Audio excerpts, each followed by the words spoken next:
మరి సమయం వచ్చిన మరి దేవుడికి వందనాలండి, అలాగే పాస్టర్ గారికి వందనాలు, మీ అందరికీ కూడా ప్రభుపేట వందనాలండి.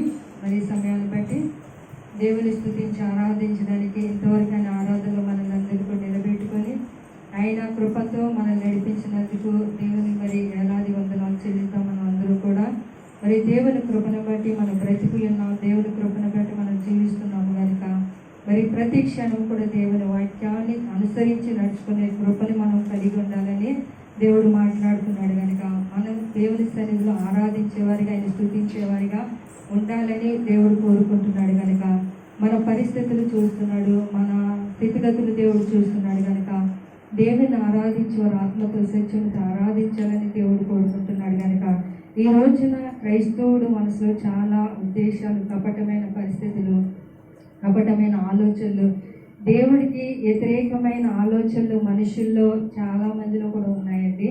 ఎక్కువగా ఎవరిలో ఉన్నాయంటే క్రైస్తవుల్లోనే ఉన్నాయి కనుక మరి వాటి విషయంలో దేవుడు ఈరోజు వాక్యం మాట్లాడాలని సిద్ధపడుతున్నాడు కనుక క్రైస్తవుడు మానవలసిన కొన్ని విషయాలు మనం జ్ఞాపకం చేసుకుందాం. హల్లెలూయా, హల్లెలూయా.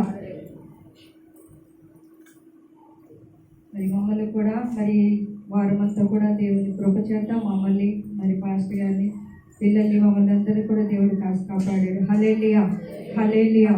మరి క్రైస్తవుడు మానవలసిన మరి కొన్ని విషయాలు మనం తెలుసుకుందామండి.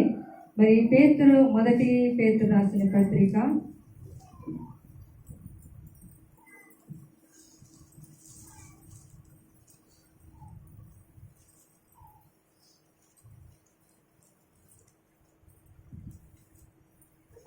2:2 చదవండి. సమస్తమును దుష్టత్వమును, సమస్తమైన కపటమును, వేషధారణను, అసూయను, సమస్త దోషణ మాటలను మాని క్రొత్తగా జన్మించిన శిష్యులను పోలిన వారే నిర్మలమైన వాక్యమును, పాల వంటి రక్షణ విషయములు ఎదుగు నిమిత్తము ఆ పాలు అపేక్షించుడి. హల్లెలూయా, హల్లెలూయా.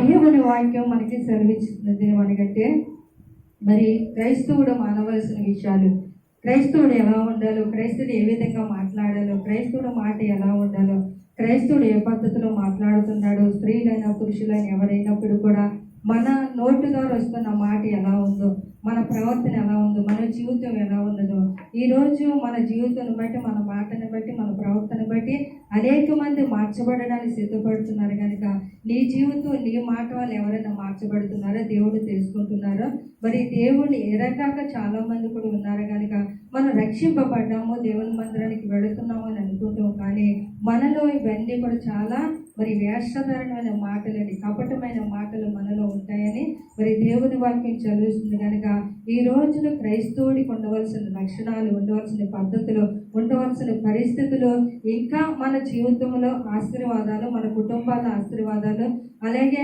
మనకున్న ఆర్థికమైన ఇబ్బందులను, పరిస్థితులను, బలహీనతలను మనం ఇంకా శోధింపబడుతున్నామంటే, మనం ఇంకా అవన్నీ కూడా అనుభవిస్తున్నామంటే, వాటి నుంచి తప్పించుకోలేకపోతున్నామంటే ఈరోజు దేవుని మాట వెనకే దేవుని మందిరానికి వస్తూ, దేవుని వాక్యాన్ని చదువుతూ, దేవుని వాక్యాన్ని వింటూ కూడా ఇటువంటి కల్మషమైన మాటలు మనలో ఉన్నాయి కనుక దేవుని మాట వినకపోతే సాతాను చేతికి అప్పచెప్తాడంటండి.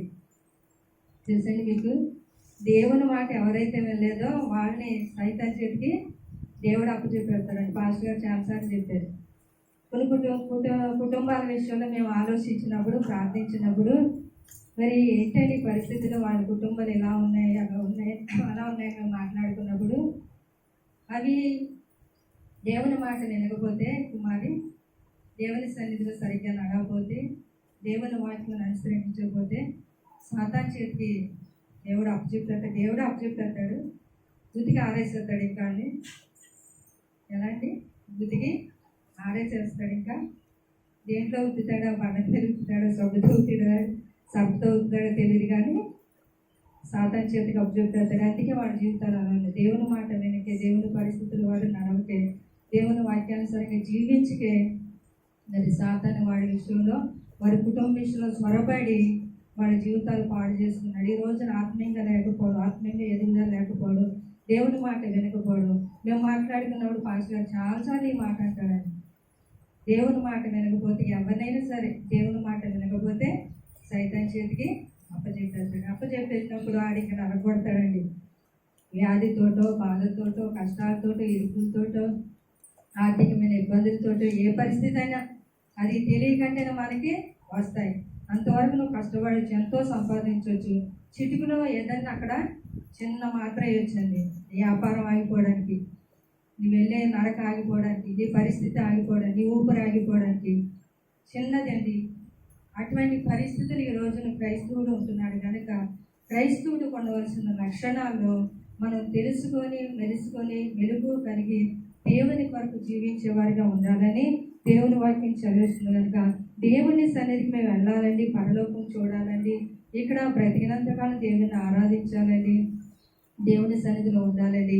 అలాగే దేవుని మరి రాజ్యానికి కూడా మేము వెళ్ళాలని ఆశపడి మనందరికీ ఉంటుంది. కానీ మనలో ఏమండకూడదండి, మరి యాషధారైన జీవితాలు, కల్మషమైన మాటలు మనలో ఉండకూడదని దేవుని వాక్యం చదివిస్తుంది. కనుక మీరు ఈ రోజు నుంచి అయినా దేవుని మాట విని సాతాను చేతుల్లో నుంచి మీరు తప్పింపబడాలండి, సాతాను చేతుల్లోంచి మీరు విడిపింపబడాలండి. ఆ విమోచకుడైన దేవుడు మిమ్మల్ని ఎప్పుడూ కూడా మీ వెనకాల ఉండి మిమ్మల్ని కాపాడుతూ కూడా దేవుని కృపలో భద్రపరచడానికి అని ఉంటున్నాడు. కనుక ఈరోజు దేవుని మాట వెనకే మనం ఎన్నో శోధనలు, శ్రమలు అనుభవిస్తున్నాం. కనుక దేవుని మాట వినేవారిగా ఉండాలి. అప్పుడు సాతాను మన భక్తిని చూసి, మన విశ్వాసాన్ని చూసి, మన పరిస్థితిని చూసి వాడు ఎక్కడికి వెళ్ళిపోతాడండి, నీతిమంతుడు చూసి నీతిమంతుడు ధైర్యంగా ఉంటే మరి ఎటువంటి శోధన కూడా, శ్రమ కూడా రాదని దేవుని వాక్యం చదివిస్తున్నది. కనుక దేవుని సన్నిధిలో దేవుని ఆత్మ కలిగి మనం ఉండాలని దేవుడు మాట్లాడుతున్నాడు. హల్లెలూయా, హల్లెలూయా. ఒకసారి చదవండమ్మా. సమస్తమైన దుష్టత్వము నుండి, సమస్తమైన కపటమును, వేషధారణను, అసూయను, సమస్త దూషణ మాటలు మాని కొత్తగా జన్మించిన శిశువులను పోలిన వారై నిర్మలన వాక్యమైన పాలన రక్షణ విషయంలో ఎదుగు నిమిత్తము ఆ పాలను అపేక్షించడని దేవుని వాక్యం చదువుతుంది. మొదటగా ఏమున్నదంటే మనలోనూ ఇక్కడ మన ప్రభువు దయాళుడని రుచి చూచి ఉన్నాము కనుక, దేవుని ఎరిగి ఉన్నాము కనుక దేవుని మనసులు ఇవన్నీ ఉన్నాయంటారా ఏంటి? దేవుని మనసులు ఉన్నాయా? అసూయంత దేవుడికి వేషధారణ ఉందా? ఇటువంటి పాపమైన పరిస్థితులు ఆయన ఉన్నదా? ఇవన్నీ ఆయనలో ఉంటే ఇంకా ఆయన దేవుడు ఏంటండి? ఆయన పరిశుద్ధుడు కాదు కదా. అందుకే మానవుడు పాపంలో, శాపంలో పడిపోతున్నా మనల్ని రక్షించి ఆయన ప్రేమను మనకు రుచి చూపించి ఉన్నాడు కనుక ఆ రుచి చూచిన ప్రేమను మనం అనేక మంది తెలియచేయాలని దేవుని వాక్యం చదివిస్తుంది. కనుక మొట్టమొదటిగా కపటము మనలో మానాలండి, కపటం మనలో ఉండకూడదని దేవుని వాక్యం చదివిస్తుందండి.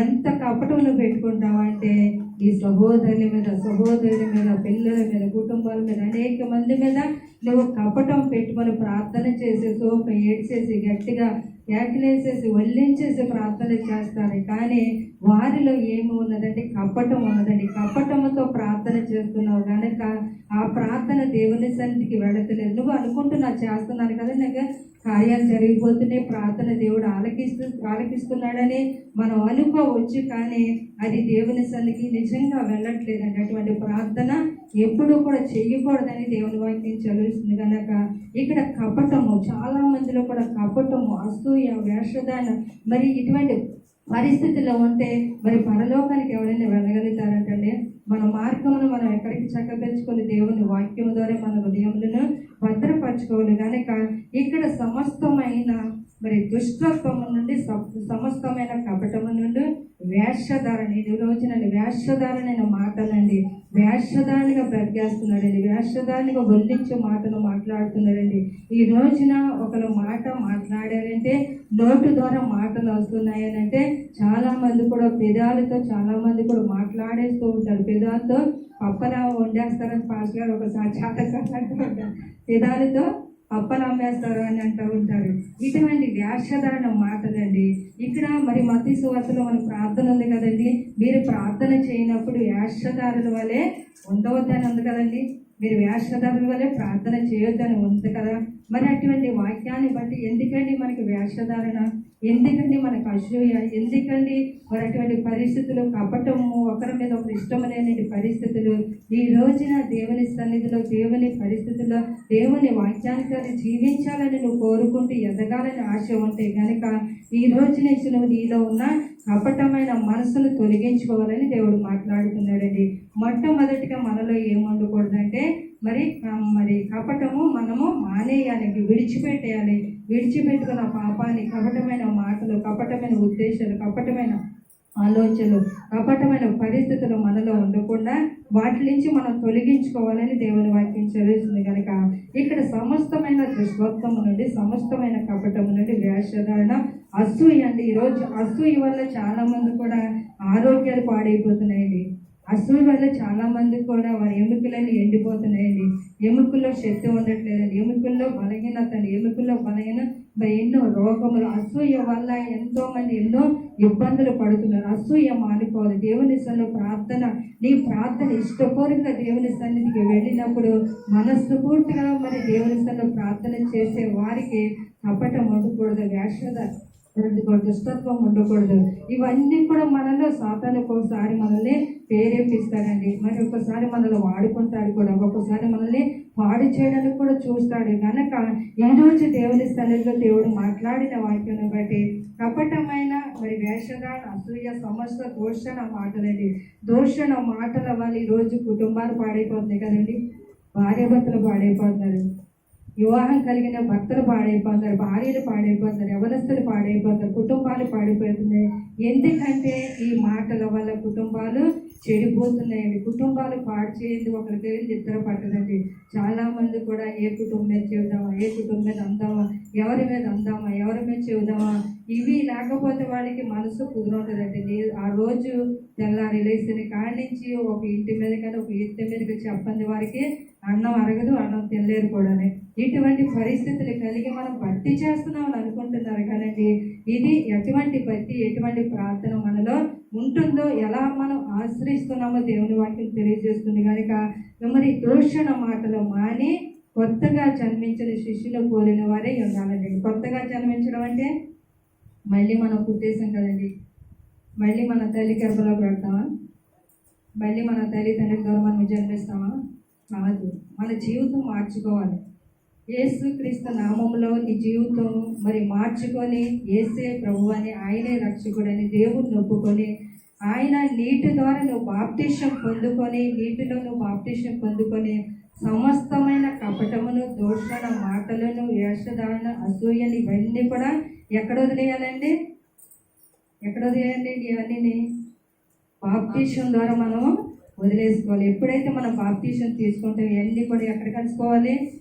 ఎక్కడ కలుసుకోవాలి? నీటిలో కలుసుకోవాలండి. ఈరోజు పాపాలు పోవడానికి ఎన్నో యాత్రలు చేస్తున్నారు కానీ ఎక్కడెక్కడికో పరిగెడుతున్నారు, ఎన్నో యాత్రలు చేస్తున్నారు, ఎక్కడికో వెళుతున్నారు. కానీ పాపాలు పోతున్నాయంటారా, శాపాలు పోతున్నాయంటారా?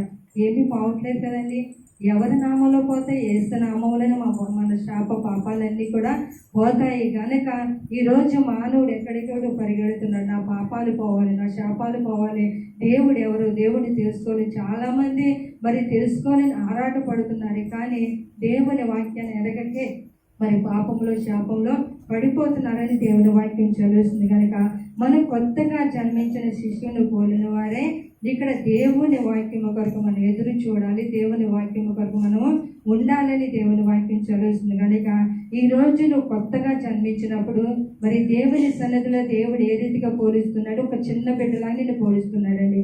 కొత్తగా మన చర్చికి విశ్వాసం వచ్చిందనుకోండి, సహోదరులు వచ్చి ఉన్నారు కానీ వాళ్ళు ఎవరండి? చిన్నపిల్లలతో పోలిన వారు, చిన్నపిల్లలు అంటే వారు. కనుక వారికి ఏమి వేస్తామండి? పుట్టిన పిల్లాడికి పుట్టిన పిల్లైనా ఏం పెడతామండి? అన్నం పెట్టేస్తామంటారా? ఏదైనా పెట్టామనుకోండి వెంటనే వాళ్ళు పైకి వెళ్ళిపోతారు. వాళ్ళకి ఏమేయాలి? పాలు పట్టాలి. పాలు వల్లే వాళ్ళు ఎదుగుతారు. కనుక ఇక్కడ పాలు మనకి వాక్యం అంటది. కనుక పాలలో మనం, వాక్యం అనే పాలలో మనము ఎదగాలి. ఎదిగినప్పుడే ఆ పాలు బలం మనం పొందుకున్నప్పుడు మనలో పుష్టిదనం వస్తుంది, బలం వస్తుంది, ఆరోగ్యం వస్తుంది, శక్తి వస్తుంది, బలం వస్తుంది. ఈరోజు పిల్లోడైనా ఆహారం తినకపోతే వాడికి బలం ఉంటుందంటారా, శక్తి ఉంటుందంటారా? నరాలు వీక్నెస్ వస్తుంది, వాళ్ళు ఎదగలేరు, బలహీనతగా ఉంటారు. మా సినిమా ఉందండి, అసలు అన్నం సరిగ్గా తింది, చాక్లెట్లు లేదా ఐస్ క్రీములు, బిర్యానీలు ఇవే తింటుంది ఎక్కువగా. అన్నము సరిగ్గా తింటుంది. కానీ ఒక్కోసారి నీరసం వచ్చి పడిపోతూ ఉంటుంది. ఫాస్ట్ కాదు, నేను ఒకటి దెబ్బలాడుతూ ఉంటాం, చెప్తూ ఉంటాం. ఇంట్లో ఫ్రూట్స్ కానీ పాలు కానీ ఇంకా ఏమి తినరండి. ఇంకా అజోరు కూడా, సిమియా కూడా ఇంట్లో ఎన్ని ఉన్నాయండి. అసలు ఫ్రూట్స్ అనేది ముట్టుకోరు, పాలు అనేది అసలు తాగరు. ఏదైనా కలిపిద్దామన్నా నెయ్యి అన్న అసలు ఇష్టపడరండి. ఇప్పటికీ అసలు అది చూసారంటే వాడు చేసుకుంటారు. వాళ్ళకి ఏం బలం ఉంటుందండి?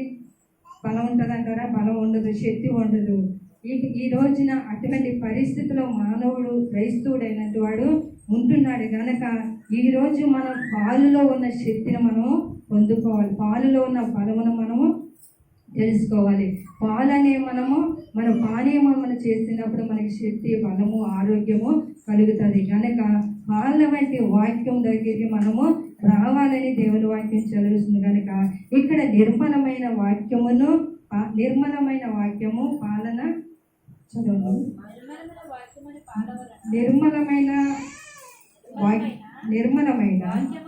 వాక్యమైన పాలనలను రక్షణ విషయములు ఎదుగు నిమిత్తము ఆ పాలు అపేక్షించడంటే ఆ పాలని మనము త్రాగాలి, ఆ పాలను మనం సేవించాలి, ఆ పాలను మనం త్రాగుచు మరి ఎదుగుతూ ఉండాలని దేవుని వాక్యం చదువుతుంది. కనుక దేవుని మందిరంలో వాక్యం వినపడుతుంది, దేవుని మందిరంలో వాక్యం మనకి చెబుతూ ఉంటారు. కనుక వాక్యం ద్వారానే మన జీవితాన్ని సరి చేసుకుంటాం, వాక్యం ద్వారానే మన నడతలన్నీ కూడా సరి చేసుకుని ఉంటాము. కనుక ఈరోజు దేవుని వాక్యం విననట్టు క్రైస్తవుడైనట్టు వారు మనలో కపటము మనము ముందుగా మానేయాలని దేవుని వాక్యం చదువుతుంది. కనుక నువ్వు ఎప్పుడైతే యేసుక్రీస్తు రక్షకుడు అని తెలుసుకొని నీటిలో దిగి బాప్తిసం పొందుతావో అప్పుడే మన హృదయ శుద్ధిని అంతా కూడా కడిగేసుకొని పవిత్రమైన దేవుని సన్నిధి, పవిత్రమైన వ్యక్తిగా, పవిత్రమైన బిడ్డగా దేవునికి కనపరుచుకొని మనము తగ్గించుకొని దేవుని సన్నిధి ఎదిగే బిడ్డలుగా మరి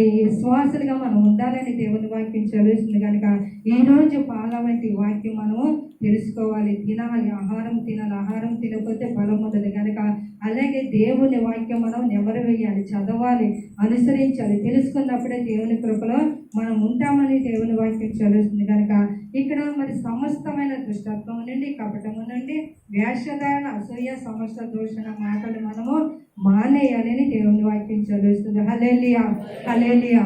34వ కీర్తన చూడండి.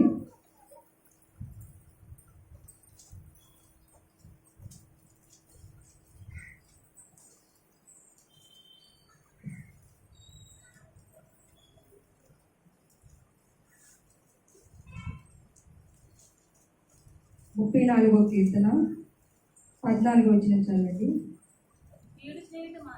కీడు చేయట మాని మేలు చేయము, సమాధానం ఎదిగి దాని ఎంటాడము. హల్లెలూయా, హల్లెలూయా. ఇక్కడ దేవుని వాక్యం మనకి ఏమని చదివిస్తుందంటే ఇక్కడ మన హృదయములు ఏముండాలి, ఏమి ఉండకూడదండి? కపటము మనలో ఉండకూడదు. కనుక క్రైస్తవుడు మానవలసిన విషయంలో మొట్టమొదటిగా మనము కపటం మానాలి. ఇక్కడ రెండోదిగా ఇక్కడ మనము మరి ఏ విషయంలో మనం మానాలి అని అంటే కీడును మనము మానేయాలని దేవుని వాక్యం చదువుతుంది.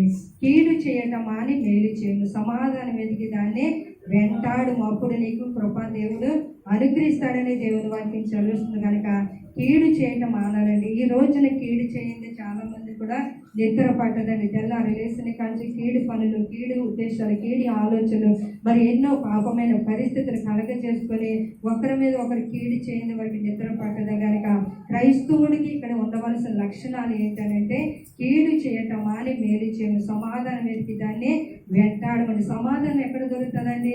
వాక్యంలోనే దొరుకుతుంది, మందిరంలోనే దొరుకుతుంది, సహోదరులోనే దొరుకుతుంది, దేవుల్లోనే మనకు సమాధానం దొరుకుతుంది. కనుక కీడు చేయటం మాని అప్పుడు నీకు, నీ కుటుంబానికి ఆశీర్వాదకరంగా, మేలుకరంగా దేవుని కృప నీకు తోడుగా ఉండాలంటే ఇక్కడ కీడు మానేయాలని దేవుని వాక్యం చదువుతుంది. కనుక ఇక్కడ కపటమైన మాటలు, కపటమైన ఉద్దేశాలు, కపటమైన ఆలోచనలు మనలో ఉండకూడదు. అలాగే కీడు చేయటం మాని మేలు చేయము, సమాధానం వెతికి దాన్ని వెంటాడమని దేవుని వాక్యం చదువుతుందండి. ఈ రోజున సహోదరులు సమాధానం లేదండి, భార్యాభర్తలు సమాధానం లేదండి, బిడ్డల విషయంలో సమాధానం లేదండి. ఎక్కడ చూసినా సమాధానం, నెమ్మది అనేది ఈ పరిస్థితుల్లో మనం కొదువైపోతుంది. కనుక సమాధానం, ఈరోజు కీడు వల్ల మనం సమాధానం మనం పొందుకోలేకపోతున్నాం. కీడు ఉద్దేశాలు, కీడి ఆలోచనల వల్ల మన సమాధానం మనం ఏం పొందుకోలేకపోతున్నాం. దాని విషయంలో మనం మరి కాపాడుకోలేకపోతున్నాం. కనుక సమాధానం కావాలని మనం పాకులాడతాం. కానీ ఆ సమాధానం దేని వల్ల వస్తుంది, ఏది మానుకుంటే వస్తుంది, ఏ విషయంలో మనం సమాధానం పొందుకుంటామో దేవుని వైపు మనం తెలియజేస్తున్నది. కనుక సమాధానాన్ని వెతకాలంటే ఎక్కడ వెతకాలంటే సమాధానం దొరుకుతుందంటారా? కొనుక్కుంటే వస్తుందా? ఎన్ని డబ్బులు పెట్టినా కొనుక్కున్న వస్తుంది అంటారా? రాదు కదండి. సమాధానము మన మనస్సు పూర్తిగా ఇష్టపడినప్పుడు, మన మనస్సు మార్చుకున్నప్పుడు, మన మనస్సులో కపటము లేనప్పుడు, మన మనస్సులో కీడి లేనప్పుడు, మన మనస్సులో మరి సహోదరి విషయంలో, సంఘం విషయంలో అనేకమైన పరిస్థితులు, నీ ఇరుగు పొరువారు, ఇంటివారు ఏ విషయంలో కూడా ఇటువంటి కీడు పనులు మానేసి సమాధానం వెతికినప్పుడు ఈ రోజు నీకు సమాధానం పొదువై ఉన్నదంటే ఆ సమాధానం నా వల్ల నేను సమాధానం పొందుకోలేకపోతున్నానేమో, నా మాట వల్ల నేను సమాధానం పొందుకోలేకపోతున్నాను, నా ఉద్దేశం వల్ల నేను సమాధానం పొందుకోలేకపోతున్నాను, నా పిల్లలతో నేను సమాధానంగా, భర్తతో సమాధానం, కుటుంబంతో సమాధానంగా, దేనితో కూడా సమాధానంగా ఉండలేకపోతున్నామేమని మనం తెలుసుకోవాలని దేవుని వాక్యం సెలవిస్తుంది. కనుక ఇవన్నీ కూడా మానుకొని దేవునితో సమాధానం పడాలంటండి. ఇవన్నీ మానేసినప్పుడు నువ్వు ఎవరితో సమాధాన పడతావు? నువ్వు సమాధాన పడాలంటే ఇక్కడ దేవుని మందిరానికి వచ్చినప్పుడు అంటే నీ అర్పణలు చాలా మంచిగా ఎన్నెన్నో తీసుకొస్తారు. కానీ నీ అర్పణ పక్కన పెట్టి నీ సహోదరుని ప్రేమించమని ఉంది కదండి. నీ సహోదరుని నువ్వు శ్రమాపణ కోరుకోవాలండి. ఈరోజు ఆరాధనకు వచ్చారండి. ఈరోజు నువ్వు ఎవరి మీదైనా ఎటువంటి అభిప్రాయాలు, భేదాభిప్రాయాలు కలిగినప్పుడు కూడా ఈరోజు పానికి తెచ్చినా, రైస్ తెచ్చినా, మొక్కుబడులు తెచ్చినా అవన్నీ కూడా ప్రార్థన కూడా చేసుకోకూడదంటండి. రాగానే ఇది ప్రార్థన చేసేస్తాం, ప్రార్థన కూడా చేసుకోకూడదంటండి. ముందుగా మనల్ని సహోదరుని ఎవరైతే ఉన్నారో, మా సహోదరి నన్ను క్షమించు, ఫలానా పరిస్థితులు నేను అన్నాను, లేదా ఫలానా పరిస్థితులు ఈ మాట నేను ఆడాను, నేను మాట తప్పాను, లేకపోతే నేను ఏదన్నా అన్నాను, నన్ను క్షమించు అని అక్కడ నువ్వు క్షమాపణ పొందుకున్నప్పుడే నీ ప్రార్థన దేవుడు అంగీకరిస్తాడు, నీ ప్రార్థన దేవుడు ఆలకిస్తాడు.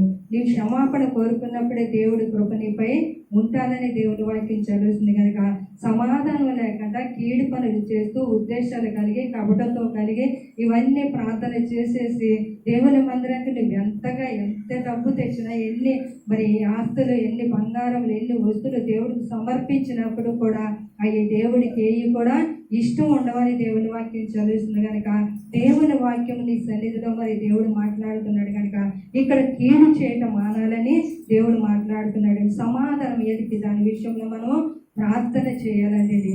మనలో ప్రార్థన ఉన్నప్పుడే, దేవుని వాక్యం కలిగినప్పుడే మనలో సమాధానం అనేది మనలోనికి వస్తుంది. కనుక ఇక్కడ సమాధానం పొందుకోవాలన్నా, సమాధానం కలిగి నువ్వు ఉండాలన్నా దేవుని మాట లేదే, దేవుని వాక్యం లేదు, నువ్వు సమాధానము పరచబడలేవు, నువ్వు ఎదటవాని సమాధానము పడచలేవు కూడా. కనుక ముందు నీలో సమాధానం ఉంటేనే ఆ సమాధానం వల్ల నీ సహోదరైనా నీ ఇంట్లో వారైనా ఏ పరిస్థితులైనా ఈ సహోదరి ఇలా ఉంది కదా, మంచిగా ఉంది కదా, సమాధానం నీలో ఎదికి నిన్ను మరి పరీక్షించి తెలుసుకొని నీతో సహవాసం చేయడానికి సిద్ధంగా ఉంటారు. కనుక సమాధానం మనలో ఉండాలని దేవుని వాక్యం చదివిస్తుందండి.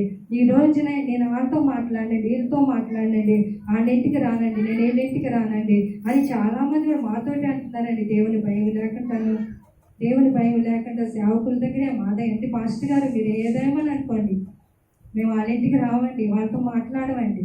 ఏది నీకు సమాధానం, ఏది నీ ప్రార్థన, ఏది నీ భక్తి, ఏది నీ విశ్వాసము, ఎందుకు దేవుని సన్నిధిలో దేవుని బిడ్డగా మార్చబడి దేవుని ప్రేమ కలిగి ఉండాలి కదా, దేవుని సహవాసం కలిగి ఉండాలి కదా.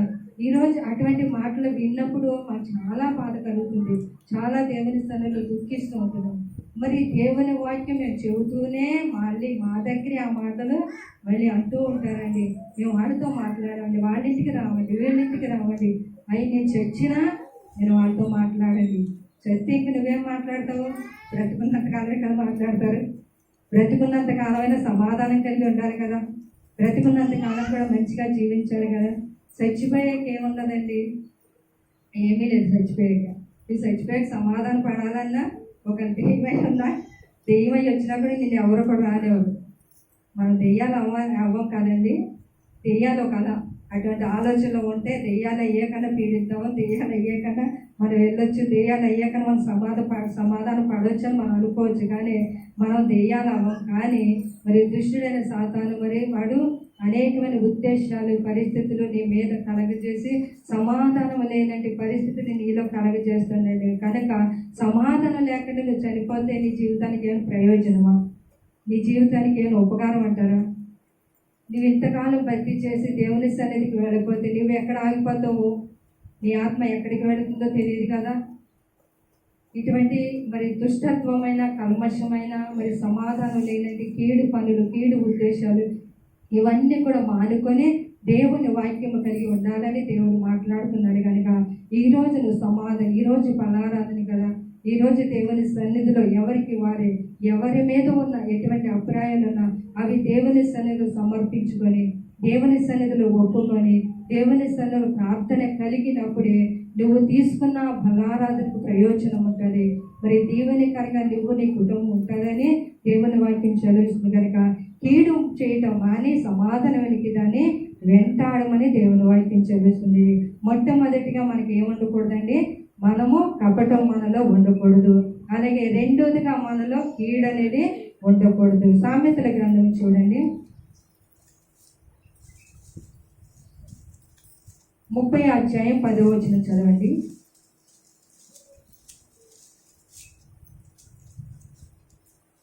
సామెతల గ్రంథం 30వ అధ్యాయం 10వ వచనం.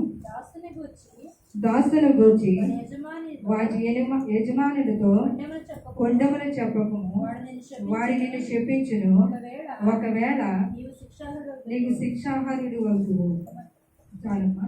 ఇక్కడ దేవుని వాక్యంలో మనకి మూడోదిగా ఏమని చెబుతుందంటే, ఇక్కడ దేవుని వాక్యంలో సామెతల గ్రంథం 30వ అధ్యాయం 10వ వచనములో ఇక్కడ కొండములు మానాలంటే మనలో ఏమనకూడదండి?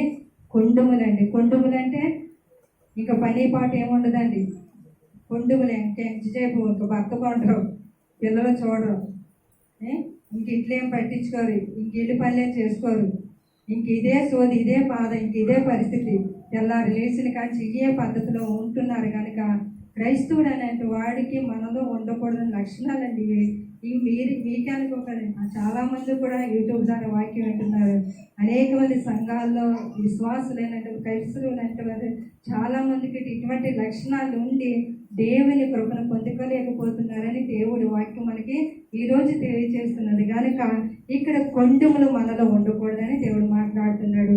దాసును గూర్చి వాడి యజమానితో కొండములు చెప్పకము, వాడి నిన్ను శపించిన వాడు నేను శిక్షార్హుడు అవుతువు.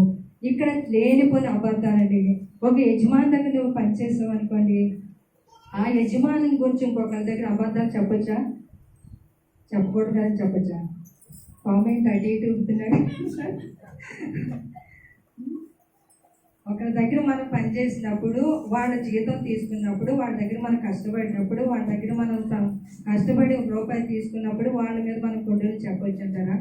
చెప్పకూడదు కదండి. ఈరోజు దాసుని కూర్చి వారి యజమానితో కొండములు చెప్పకము. ఒకవేళ నువ్వు చెప్పే కొండములు అవి అబద్ధాలు అయితే ఆ శిక్ష నీ మీదకి వస్తుందండి. నువ్వు చెప్పే కొండాలు, నువ్వు చెప్పే మాటలు, నువ్వు చెప్పే ఆలోచనలు, నువ్వు చెప్పే ఉద్దేశాలు ఏదైనా నిజము కాదు అనుకోండి, అవి ఒక కాళ్ళకి మనస్సాక్షి తెలుసు కదయ్యి, ఎలా మాట్లాడుతున్నా, ఏం మాట్లాడుతున్నా మన మనసు తెలుసు కదండి. అవి నిజమో వద్దుదో ఎంతవరకు మనం మాట్లాడుతున్నామో అది దేవుడు చూస్తున్నాడు. కనుక అటువంటి కొండాల విషయంలో మీరు జాగ్రత్తగా ఉండాలని దేవుని వాక్యం చదువుతుంది. కనుక కొండములు మనలో ఉండకూడదండి. కొండాలు చెప్పే విషయంలో మనము జాగ్రత్తగా ఉండాలి. అబద్ధాలు చెప్పే పరిస్థితుల్లో మనం ఉండకూడదని దేవుని వాక్యం చదువుతుంది. కనుక నువ్వు అనేక ఏదన్నా మెప్పు పొందడానికి, లేకపోతే వాళ్ళ వేదన నీకు సహాయం చేయడానికి, వారి వల్ల నీవేదైనా లాభం పొందుకోవడానికి నువ్వు ఏదైనా వాళ్ళ మీద చెప్పు. ఒకవేళ చెప్పేవు అనుకోండి, ఒకవేళ అవి నువ్వు చెప్పి నిజం కాదు, అబద్ధాలు చెబుతున్నావు, ఆ శిక్ష ఎవరి మీదకి వస్తుందండి? నీ మీదకి వచ్చి నీ కుటుంబాన్ని నిన్ను పాడు చేసి నిన్ను నరకానికి తీసుకువెళ్తా దేవుని సన్నిధిలో నిన్ను ఎదగనివ్వదు. కనుక కొండాలు మనం మానుకోవాలని దేవుని వాక్యం చదువుతుంది. కనుక కొండాలు చెప్పేవారు, కపటం ఉండేవారు, వేషధారణ ఉండేవారు, అలాగే కీడు చేయడం మరి చేసేవారు, ఇవన్నీ కూడా క్రైస్తవులకు ఉండవలసిన లక్షణాలు మనము మానుకోవాలని దేవుని వాక్యం చదువుతుంది కనుక ఎటువంటి పరిస్థితి అయినా, ఎటువంటి కష్టమైన, ఎటువంటి ఇబ్బందులైనా నువ్వు మాట చెప్పు. అబద్ధం ఆడడం ఎందుకండి? ఈరోజు అబద్ధాలు, చాలా మంది కూడా అబద్ధాలు మానరు. అబద్ధాలు మరి ఎన్నో ఈ పరిస్థితులకి కుటుంబాలు పాడు చేస్తున్నాయి. నిజం ఒప్పుకొని అవునంటే అవును, కాదంటే కాదు. నేను ఎవరు కొట్టారు కానీ, నేను ఎవరు చెప్పారు కదా, నువ్వు ఏదన్నా చెప్పాలంటే నిజము చెప్పు. అవి దేవుని సన్నిధిలో అవి నిజమైతే దేవుడు వాటి విషయంలో దేవుడు న్యాయం ఎవరికి చేయాలో దేవుడు చూసుకుంటాడు. కనుక ఇక్కడ దేవుని సన్నిధిలో మనము ప్రార్థన చేసినట్టు వారు చాలా మంది కూడా ఈ ఎవరిలో ఉంటాయంటే మరి క్రైస్తవుల్లో ఉంటాయండి. క్రైస్తవుల్లో ఉంటాయి కనుక దేవుడు వాక్యం మనకి తెలియజేస్తున్నది. కనుక కొంటాలు మానేయాలి. మనం ఒకరి మీద ఒకరు చెప్పుకోవడం మానేసుకుంటే దేవుడు నిన్ను, నీ కుటుంబాన్ని దీవెనకరంగా ఉంచుతాడని దేవుని వాక్యం చదువుతుంది. హల్లెలూయా, హల్లెలూయా. గలతీయులకు రాసిన పత్రిక చూడండి,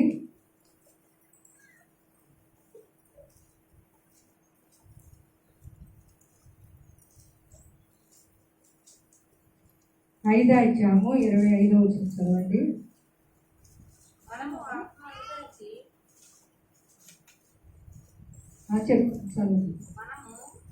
గలతీయులకు రాసిన పత్రిక 5వ అధ్యాయము 25వ వచనము.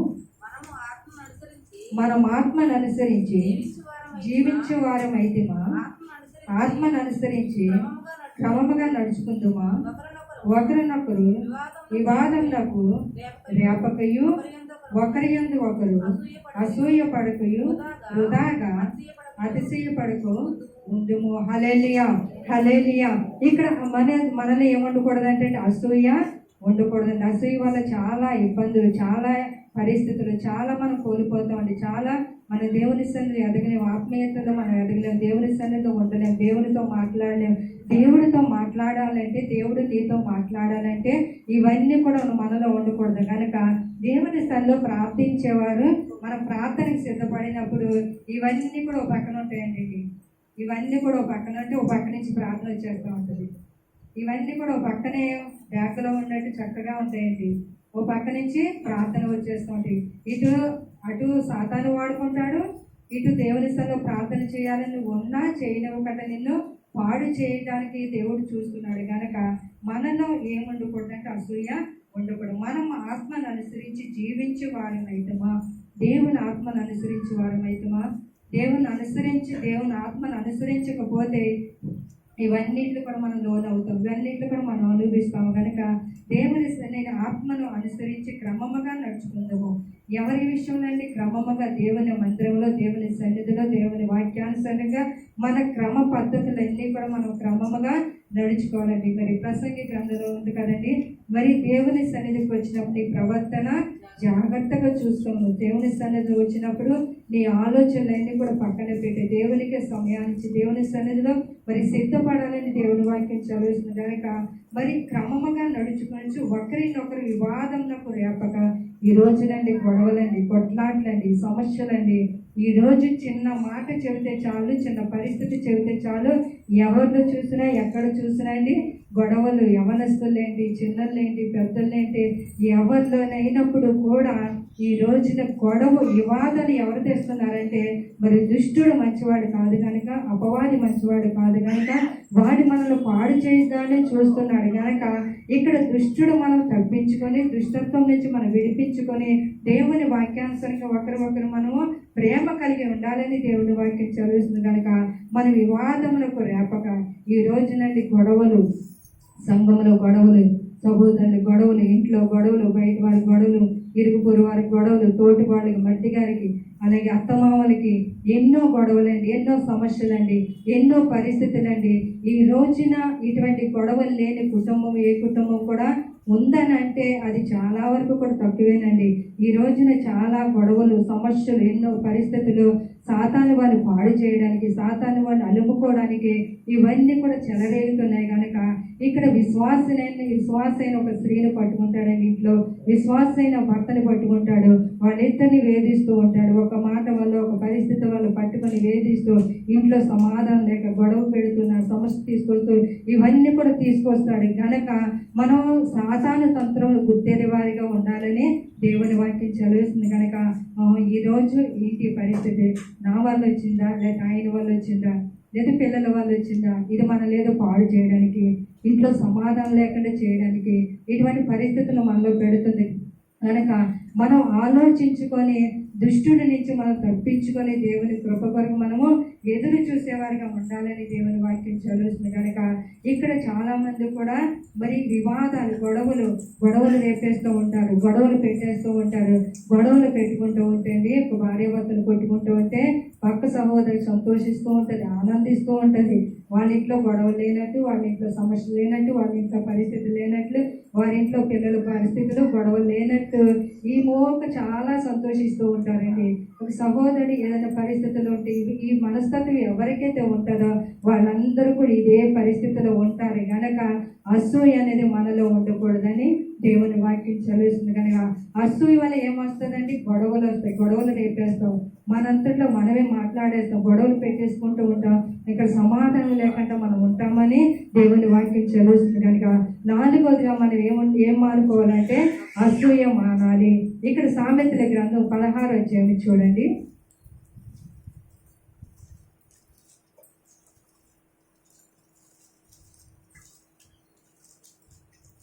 16వ అధ్యాయము 5వ వచనం చదవండి.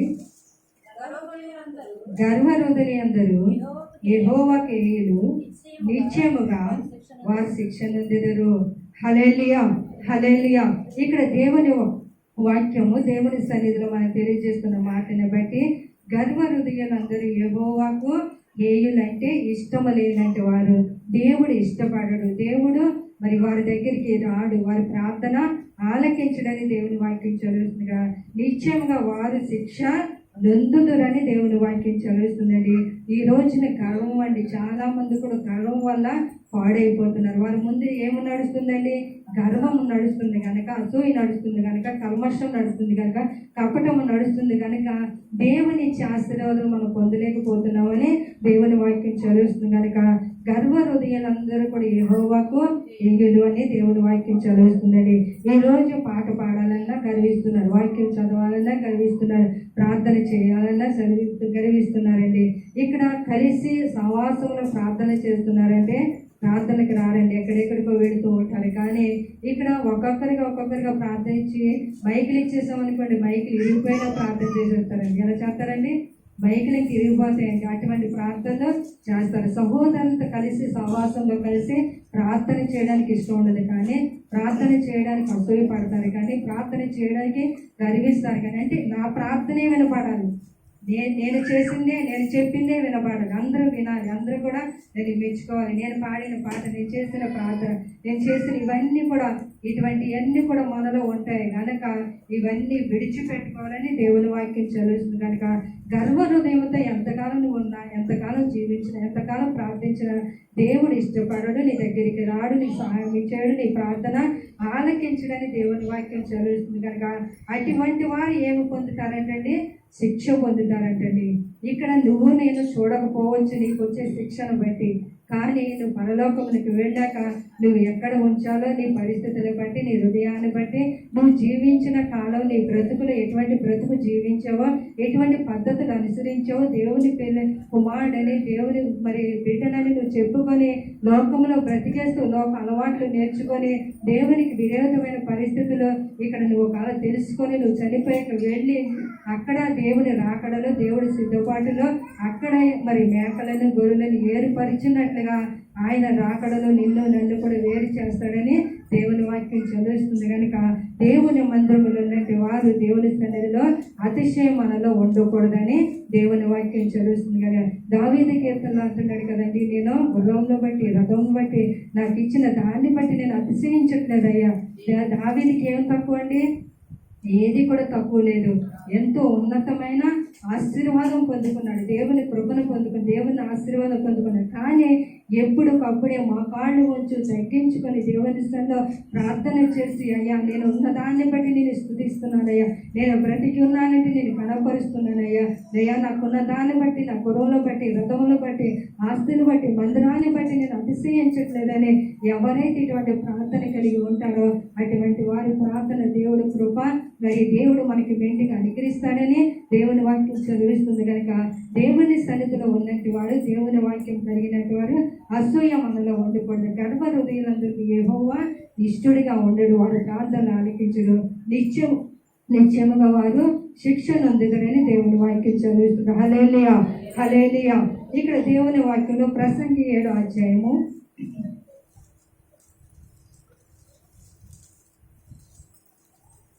9వ వచనం చూడండి. ఇక్కడ ఆగ్రహం మానాలని దేవుని వాక్యం చదువు.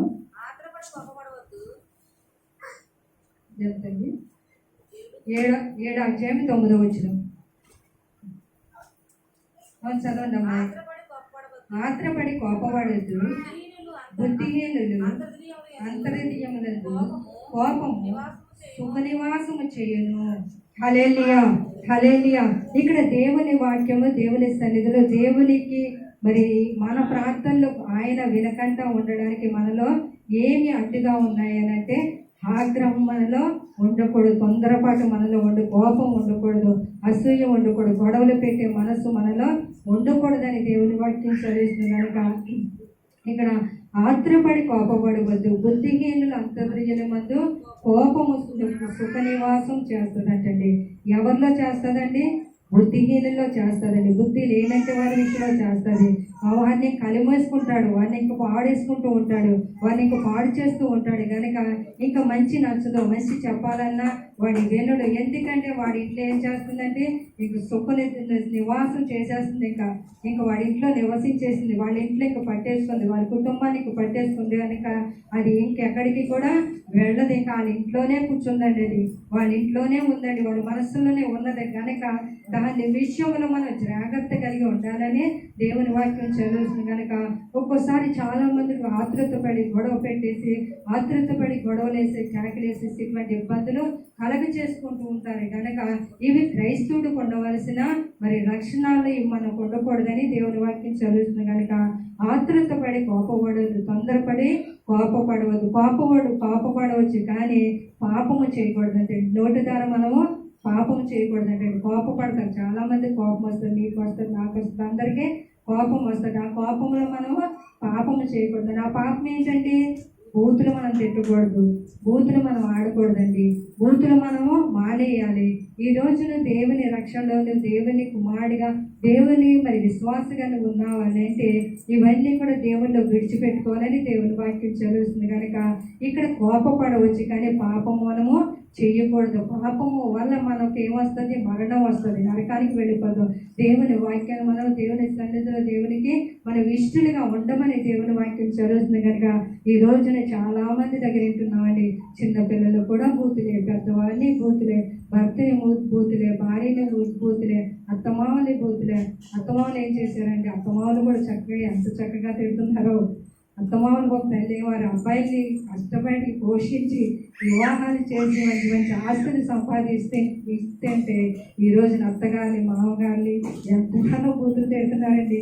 చాలామంది నేను విన్నాను, చాలా బాధపడ్డాను. నేను చాలామంది విషయాలు నేను చూస్తున్నాను. చిన్నపిల్లలు, పెద్దవాళ్ళు ఈరోజు మనం బూతులు మాట్లాడకూడదు, బూతులు మనం మానేయాలని దేవుని వాక్యం చదువుతుంది. కనుక మన నోటు ద్వారా మనము పాపము చేయకూడదని దేవుని వాక్యం చదువుతుంది. కనుక ఆతృతపడి కోపకూడదు, బుద్ధిహీనుల అంతర్హృదయములో వారి హృదయంలో వారి ఇంటిలో నివాసము చేస్తుంది. కనుక దాన్ని పోగొట్టుకొని మనం అందరూ కూడా మరి సుఖ నివాసము చేయకుండా దేవుని సన్నిధిలో దేవుని మనసు, దేవుని వాక్యము, దేవుని పాటలు కలిగి మనం ఎక్కడ పెట్టుకోవాలంటే హృదయం అనే పలక మీద వాటిని భద్రపరచుకొని దాచుకోవాలి. మనం దాచుకున్నప్పుడు కీడి నుంచి మనం తప్పించుకుంటాం, పాపం నుంచి తప్పించుకుంటాం, లోకం నుంచి తప్పించుకుంటాం, అనేకమైన విషయంలో మనం తప్పించుకొని దేవుని సన్నిధిలో ఉంటామని దేవుని వాక్యం చదువుతుంది. కనుక మనలో ఏమండకూడదంటే ఆగ్రహం మనలో ఉండకూడదు, కోపం మనలో ఉండకూడదని దేవుని వాక్యం చదువుతుందండి. ఇక్కడ 101వ కీర్తన చూడండి.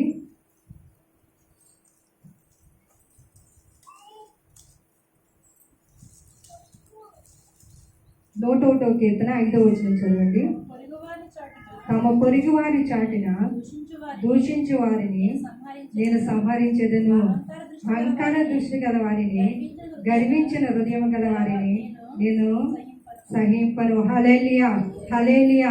ఇక్కడ ఇక్కడ మనలో ఏముండకూడదంటే, ఇక్కడ క్రైస్తవుడు ఉండవలసిన లక్షణాల్లో అటువంటి మనసు మనలో ఉండకూడదని, ఇక్కడ మొట్టమొదటిగా మనలో కపటం ఉండకూడదు. కీడు మానాలి, గొండుములు మానాలి, అసూయ మానాలి, అతిశయం మానాలి, ఆగ్రహం మానాలి. ఇక్కడ మన పొరుగు వారిని దూషించకూడదని దేవుని వాక్యం చదువుతుందండి.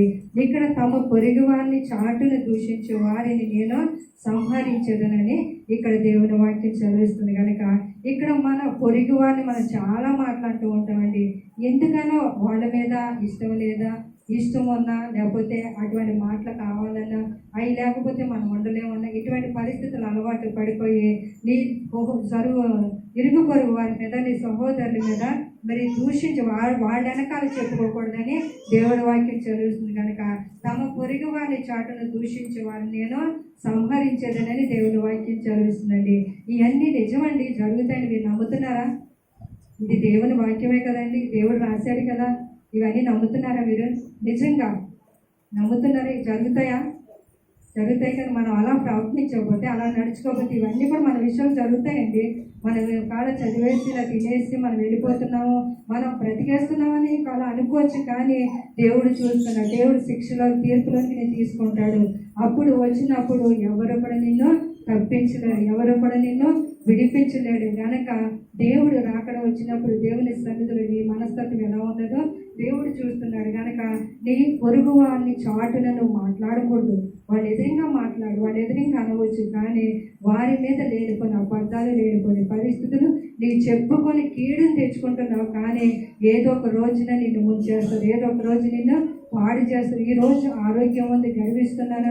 ఈరోజు అందరికి వచ్చిన కష్టాలు, అందరికి వచ్చిన బాధలు, అందరికి వచ్చిన వ్యాధులు నాకు లేవని నువ్వు గర్విస్తున్నావేమో. కానీ దేవుడు నేను శిక్షలోకి ఏదో ఒక రోజు తీసుకుంటాడని దేవుని వాక్యం చదువుతుంది. కనుక మనము విశ్వాసులైనట్టు, మన దేవుని పిల్లలైనట్టు వారు ఇవి మనలో ఉండకూడదని నేను చెప్తున్నాను. దేవుని వాక్యం ఈరోజు మాట్లాడుతున్నాడు. కనుక ఒకవేళ మీరు దేవునికి దూరం అయిపోతున్నారేమో, దేవుని సన్నిధి ఎదగలేకపోతున్నారే, దేవుని క్రమాలు ఆచరించలేకపోతున్నారు, దేవుని మీరు పొందుకోలేకపోతున్నారేమో, ఇవన్నీ మనలో ఉన్నాయేమో అని దేవుని వాక్యం ఈరోజు మాట్లాడుతున్నాడు. కనుక దేవుని సన్నిధిలో మీ ఇరుగు పొరుగు వారిని ఎవరిని కూడా నువ్వు దూషించవద్దు. అహంకార దృష్టి గలవాన్ని, గర్వించిన హృదయం గలవాన్ని నేను సహింపనంటున్నాడు.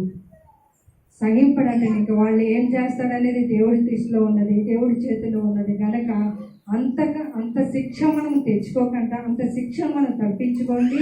మరి దేవుని మాటను మనం మెలకు కలిగి, జ్ఞానము కలిగి, ఆలోచన కలిగి మనం భూమి మీద ఉంటుండగానే ఇవన్నీ కూడా సరి చేసుకొని మనం వెళ్ళాలండి.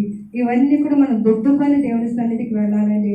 ఇవన్నీ కూడా మనం కాపాడుకొని మన జీవితం నుంచి తుడిచివేసుకొని, కడిగి వేసుకొని, పవిత్రపరుచుకొని మన పవిత్రులుగా దేవుని పిల్లలుగా మనం ఉండాలని దేవుని వాక్యం చదివిస్తుంది. కనుక ఈరోజు నువ్వు ఒక బ్రతికినంత కాలం జీవిస్తున్నావు, బ్రతికేస్తున్నావు అనుకుంటున్నావు. కానీ దేవుని సన్నిధిలో నీ మనస్తత్వం ఇవన్నీ కూడా ఎక్కడ ఉంటాయో మనుషుల హృదయంలో ఉంటాయండి, మనుషుల ఆలోచనలో ఉంటాయి, మనుషుల తలంపుల్లో ఉంటాయి, మనుషుల ఉద్దేశాల్లో ఉండి మనల్ని పాడు చేస్తున్నాయి. కనుక ఇక్కడ దేవుడు వారిని సహించాలంటే వారిని ఏమి చేస్తాడనేది ఇంకా వారికి ఇష్టం, వారికి మరి దేవునికి ఇష్టం, మరి వదిలిపెడుతున్నాము. కనుక అటువంటి ప్రవర్తన మనలో ఉండకూడదని దేవుని వాక్యం చదువుతుంది. కనుక ఇక్కడ మనలో ఏముండకూడదంటే దూషించటం మనము మానేయాలి, దూషించడం మనము వదిలిపెట్టాలి. ఒక్కని మనము అనడం, వేళలు చేయడం, ఎలా కొలవడం, అనేకమైన పరిస్థితులు మనలోంచి ఇవన్నీ కూడా రాకూడదని మన నోటు ప్రవర్తన, మన నోటిని మనం జాగ్రత్తగా ఉంచుకోవాలని దేవుని వాక్యం చదివిస్తుంది. హల్లెలూయా, హల్లెలూయా. ఇక్కడ మరి దేవుని దూషించడం మానేయాలని దేవుని వాక్యం చదివిస్తుంది.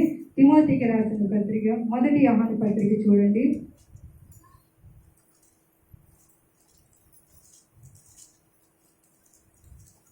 మొదటి యోహాను పత్రిక 2:9 ఎలుగులో ఉన్నానని చెప్పుకొనుచు తన సహోదరుని ద్వేషించువాడు ఇప్పటి వరకు చీకటిలోనే ఉన్నాడు. హల్లెలూయా, హల్లెలూయా. అయితే ఆయన ఎంతమో 2:9 చదవండి. వెలుగులో ఉన్నామని చెప్పుకొనుచు తన సహోదరుని ద్వేషించువాడు ఇప్పటి వరకు చీకటిలోనే ఉన్నాడు. తన సహోదరుని ప్రేమించువాడు వెలుగులో ఉన్నవాడు అతని యందు అభ్యంతర కారణమేమీ లేదని దేవుని వాక్యం చదువుతుంది కనుక ఇక్కడ ఇవన్నీ కూడా మీరు విన్నారు కదండి, ఇవన్నీ కూడా తెలుసుకున్నారు కదండి. ఇక్కడ మనం వెలుగులో ఉన్నాము, దేవునిలో ఉన్నాము, దేవునితో ఉన్నాము, మనం ప్రార్థన చేసుకుంటున్నాము. నాకంటే బతుపల్లి ఎవరు లేరని మనం అనుకోవచ్చు, కానీ ఇక్కడ దేవుని వాక్యం మనల్ని తెలుస్తుందండి. ఇక్కడ దేవుని వాక్యం మనల్ని ఇక్కడ సరి చేస్తుంది. ఎటువంటి పరిస్థితులు, ఎటువంటి మనస్తత్వం కలిగి ఉన్నామో దేవుడు మాట్లాడుతున్నాడు కనుక వెలుగులో ఉన్నానని చెప్పుకుంటూ తన సహోదరుని ద్వేషించేవాడు ఇప్పటి వరకు చీకటిలోనే ఉన్నాడు. తన సహోదరుని ప్రేమించేవాడు వెలుగులో ఉన్నవాడు అతని యందు అభ్యంతరం ఏమీయో. ఇంకా వెలుగులో ఉన్నాడికి అభ్యంతరాలు ఉంటాయంటే ఏమీ ఉండవండి. ఇంకా పాపం అనేది ఉండదు, అసూయ ఉండదు, ద్వేషం ఉండదు, ఎటువంటి కల్మషం ఉండదు. వెలుగులో ఉన్నామని దేవుని వెలుగు కలిగి ఉంటే, దేవుని వెలుగు కలిగి నువ్వు జీవిస్తే ఇవన్నీ కూడా నీలో ఉండవు. కానీ చీకటి అలుముకొని బ్రతకాలని ఆశపడి వాటిని నువ్వు తెచ్చుకొని ఉంటే దేవుని శిక్షకు నువ్వు మరి కారణమవుతావు. దేవుని శిక్షకు నువ్వు అప్పగింపబడతావు. కనుక ఏ రీతిగా మనం మార్చబడతాం, ఏ రీతిగా మనం ఉంటామో ఈ మనస్తత్వాన్ని మనం తెలుసుకొని దేవుని వాక్యం మనం అందరూ కూడా వెళ్తామండి. దేవుడి మాట దీవించును గాక. ఆమేన్.